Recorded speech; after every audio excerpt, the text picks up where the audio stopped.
Hey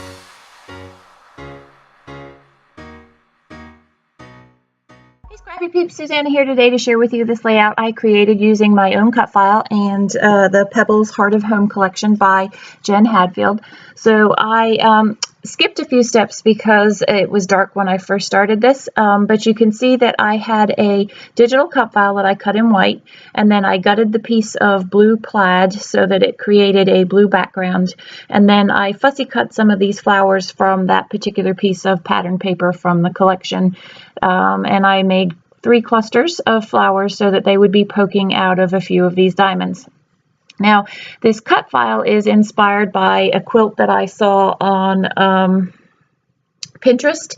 I was just sort of, I don't even know what I was doing. I was looking for something, and this happened to be on my home page as I opened Pinterest, and I really liked the idea of it, so I created a cut file just using a bunch of diamonds, and I think this is actually a star from a Christmas cut file, sort of like the Star of Wonder.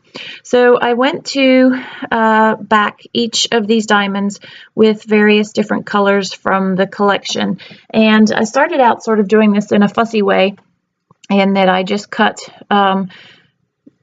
rectangles of paper, but the problem with rectangles of paper is it left a lot of paper that actually ended up poking up into the diamond next door. So you'll see I wised up a little bit later on, and I actually cut diamonds to put behind each of the diamonds, and that saved me paper and time. So I flipped this over, and I used a Scotch adhesive, and I literally just ran it in a crisscross pattern through each of the gutters of the diamonds so that I could just stick everything down, because I was trying to figure out where everything was going to go, but every time I lifted it up, everything shifted, and it was starting to get a little messy. So by having just lightly laid the adhesive down, you could see I was just able to push it down and then go in and trim out the excess of the rectangle because I had diamonds.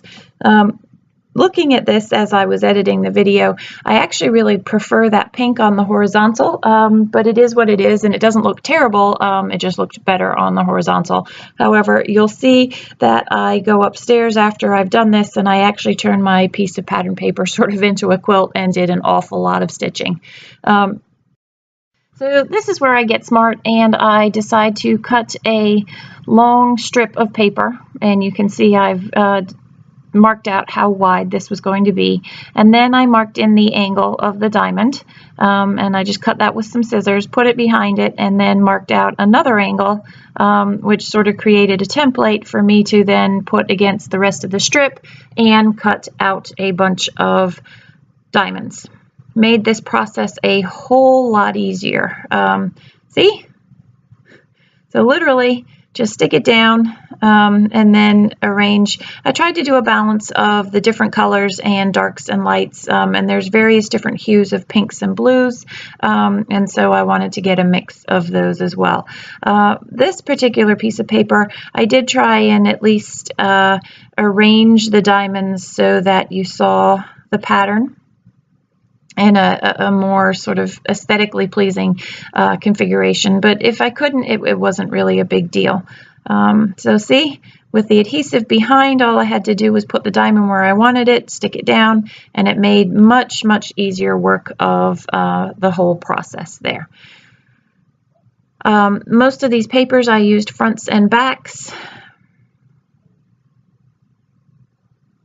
I wish I had had the 6x6 paper pad when I was doing this. So this is where I got a little bit more particular because I wanted to see the flowers in the diamond. I now actually own the 6x6 pad, but at the time that I was creating this layout, I didn't have it. But I think that some of the smaller patterns may have been much more intricate within these diamonds here. So I just trimmed out the backs. I had marked that in pencil to make sure that I got the flower where I wanted to, so I needed to erase that. And I just have a few more areas that I didn't have enough paper for, and so just need to fill those in before I can go upstairs to the sewing machine. So in the quilt, there is white stitching, so it's tone on tone, and the stitching is down each side, sort of in the gutter of the diamond. So there's 2 lines between each of the diamonds, and it runs the whole length on a diagonal. You'll see in a minute when I do the close-up.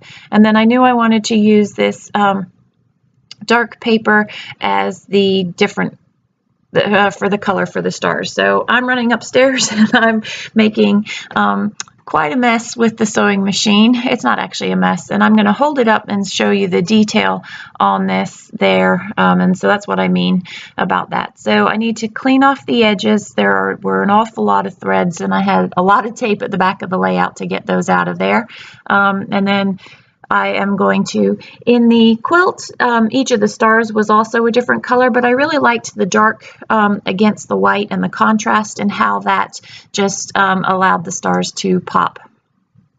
So I'm going to back that. That hole there is actually where the picture is going to be, and so I knew I didn't need to finish that hole and fill that diamond in. And in fact, I didn't have enough of the black paper, and so because I knew that was going to be a hole, I just gutted that to fill in one of the other diamonds that was not going to get filled the way that I had cut the piece of paper there. So I'm just going to lay down some adhesive all down the back of the layout, and it actually ends up working perfectly because that also helps cover all of those edges there and gives sort of a more of a flat finish to the back of the layout. It's not terribly important that I have flat finishes, but it makes it a whole lot easier to slide into page protectors when you put them in your album. So there's that flatter finish. There's that little piece to finish off the diamond that gets missed in that corner there. And then there's one other star. It's not the diamonds really, it's the star that doesn't have backing at the top there. So I just use that little edge and make them flush. And you don't even know that I had to piece that together. So that is the background. And then there's that gutted piece to just tie in a little bit of color and give it a border. Kind of like a quilt has binding around the edge of it. So that is my labor of love. I really love this cut file, and I'd love to do, what I actually want to do is another layout where I cut out the diamonds and the stars from pattern paper and do something similar. So it would sort of be another series like the heart series I did a little while back, and I'll link you up there, where I did the positive and the negative of the cut file. So this is I guess this is the positive, and then so I have an idea for how I want to use the negative using pattern paper. So these are the fussy cut flowers that I had shown you earlier. I'm just arranging them in those little windows that I left open. And then I'm going to put some layers around this photo. This is just a photo of myself with a silly Snapchat filter. It was around Easter time, I believe. And I wanted, the photo is sort of washed out. It's the way that I took the photo in Snapchat with one of the filters that I used, and so I wanted to just put a little bit more color around it and define it so that it popped up off the page. First I'm going to put a glassine bag behind it and then put some paper layers from the scraps that were left over from all of the backing of the photos there. There is no journaling on this layout at this point in time, but I will journal on a tag that I will slip into that glassine envelope.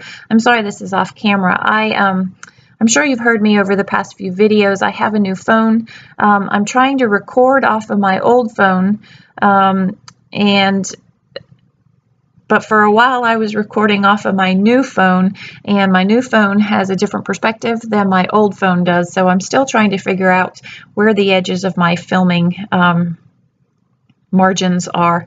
So that is the paper layers, and I love these labels. They're fantastic, and they're going to come in great for lots of other scrapping. But I just put one of those down the side, again, more as a label, as a layer than anything else.